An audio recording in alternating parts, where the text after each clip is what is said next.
নিরামিষ আলুর দমটা কি করে করি একবার দেখুন।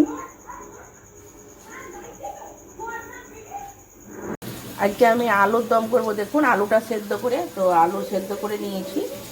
আলু সেদ্ধ করে নেওয়ার পরে আলু অর্ধেকগুলো আমি তেলে ভাজতেও দিয়ে দিয়েছি। আলুটা ভালো করে ভেজে নিতে হবে, হাফ সেদ্ধ করা আলু। অর্ধেকগুলো ভেজে নিয়েছি, তারপরে আবার কড়াই দিয়েছি। দেখুন ওগুলো আবার ভালো করে ভেজে নেব। আলুর দমটা নিরামিষ হবে। দেখুন আলুগুলো ভাজা হয়ে গেছে, আদা গ্রেট করা আছে, কাঁচা লঙ্কা একটা দিয়ে দেবো। একটু ভালো করে নেড়ে ভেজে নেব। নিরামিষ আলুর দমের মধ্যে টমেটো গ্রেট করা আছে, এটাও দিয়ে দেবো।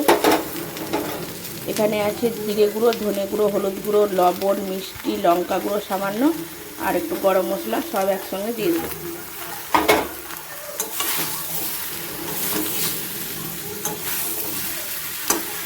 একটু সামান্য একটু জল দিয়ে নেড়ে চেড়ে নেব।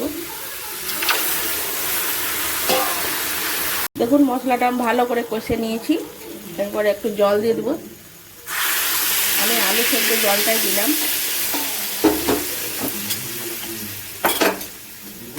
ভালো করে নেড়ে চেড়ে একটু ঢাকা দেবো। নিরামিষ আলুর দম আমার দেখুন একদম রেডি হয়ে গেছে।